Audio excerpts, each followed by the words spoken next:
If the internet has proven anything at all to film fans, it's that directors love to include delightfully devilish secrets and Easter eggs in their movies for switched-on viewers to catch. There's a reason why Easter egg hunting is so popular among fans of Star Wars, Guilty as Charged, the Marvel Cinematic Universe, again, Guilty as Charged, and so on. And while these hidden visual gags are often harmlessly cute doses of fan service, sometimes filmmakers go in a whole other direction entirely. These 10 films, regardless of genre, all boast hidden visual or oral elements which are, in a word, weird, if not straight up creepy as all hell. Sort of like how, if you go back and look through all of our videos, you'll notice a very creepy bald man making sexy jokes about your mother. In each case, you have to wonder what the filmmaker was thinking, and it's most probably that they cackled hysterically at the mere thought of scaring some poor viewer out of their wits. Whatever the end result, I'm Ewan, this is Whatculture, and here are 10 insanely weird secrets hidden in movie scenes. Number 10. The word Sean is subliminally chanted during the film, The Shining.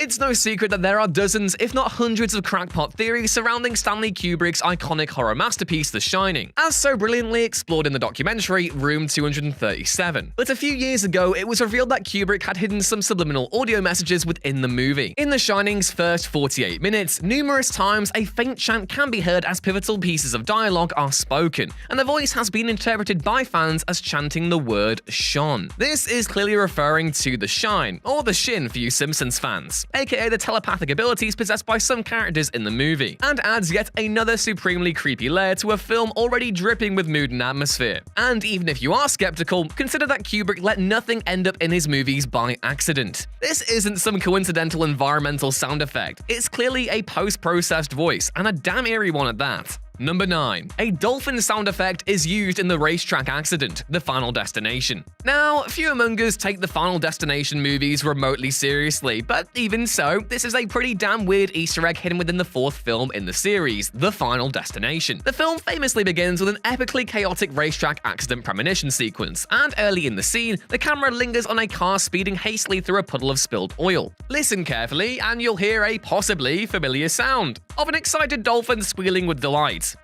That's lovely. That's wonderful. Look, the sound effect has been used in literally hundreds of cartoons over the years, and yet the film's sound editing team quite shamelessly used it to give the impression, badly, of a car slipping on oil. Or maybe that death is actually a dolphin in disguise. You can't trust them. Number 8. The dead crew members' faces briefly flash on screen, Sunshine. Danny Boyle does a fantastic job subtly building an ominous atmosphere in Sunshine, at one point employing extremely subtle use of blink and you'll miss it subliminal imagery to keep the viewer on their toes. At roughly 50 minutes into the film, as the heroes board the derelict vessel Icarus I, we see several momentary flashes of human faces for minuscule fractions of a second. If you blink at the wrong moment or look away for even a beat, you'll easily miss them. As it turns out, these are in fact the faces of the Icarus I crew members, who, as we learn a short time later, either died a violent death, or, in the case of the malevolent Captain Pinbacker, was turned insane during the course of his mission. At a purely subconscious level, it's deeply unsettling, especially as at a split-second glance, it's impossible to tell whether the faces are indeed smiling or not. Maybe I should start loading my voiceovers with random images of Josh Brown. Yeah, that sounds like a great idea. Number 7. The letter X constantly foreshadows death, The Departed. Like Stanley Kubrick, Martin Scorsese is another master filmmaker who does nothing by accident, and he took his penchant for meticulous composition to an absurdly bizarre degree in his mob classic The Departed. Mandatory spicy take, I prefer Infernal Affairs. A recurring visual motif throughout the film is the presence of the letter X in the environment, and given that the letter historically denotes death, it's no coincidence that X typically appears behind characters who end up, well, dead. More than a dozen X's are visible throughout the film, generally cross-hatched structures, window frames, reflections, shadows, and so on. And though millions have watched The Departed without ever noticing, there's just no way a director of Scorsese's brio would have pulled this off by accident. Number 6. The blinds form an American flag, Avatar. For all of its stunning technical accomplishments, James Cameron's Avatar is about as subtle as being slapped repeatedly in the face by one of those ponytail genital things. Or so you would think. To Cameron's credit, there is a single shot in the movie that's actually composed with a mind-boggling degree of subtlety, comparatively speaking, at least. Early in the film, when Colonel Quatrich is prepping his soldiers for the mission to Pandora, there's a wide shot of his squad stood against an open blind, which bears a distinct resemblance to the American flag. The contrast of the blind and the window near perfectly replicates the stripes of Old Glory, story, and the metal object in the top left corner even matches the blue box containing the 50 white stars. Better still, look closely at the object and you can even see 50 spelled out on it, of course representing the 50 American states. Given that Avatar's RDA serves as a gossamer thin allegory for American imperialism in the world, the image fits perfectly. Number 5. The dead sister's face is hidden in plain sight. Midsummer. Ari Aster's recent horror smash Midsummer opens with a deeply unsettling sequence in which protagonist Danny's sister Terry commits murder-suicide by filling her family home with carbon monoxide, killing both herself and her parents. It's a traumatic sequence which naturally rocks Danny to her very core, with Aster chillingly cementing this throughout the rest of the movie. Though Danny's fractured mental state is clear, Aster also goes to the lengths of hiding the haunting visual of Terry's dead face, including an exhaust pipe sticking out of her mouth in the trees when Danny is being carried to dinner later in the movie. It's an astoundingly subtle flourish, but one which will immediately send shivers up the spine of anyone who notices it. In fact, you might prefer that you didn't know this one, so sorry about that. Number 4. The truth behind Dron Voss's decraniated servants. Solo, a Star Wars story. Solo, a Star Wars story may not be a great movie, but the amount of effort put into its general production is undeniable, and there's certainly plenty of added visual value for eagle-eyed fans to look out for. At roughly the 43-minute mark, the villainous Dron Voss is seen briefly conversing with a servant, and unless you're really paying attention, you might not notice that said servant, well, they only have half a head. But that's not where things get truly weird.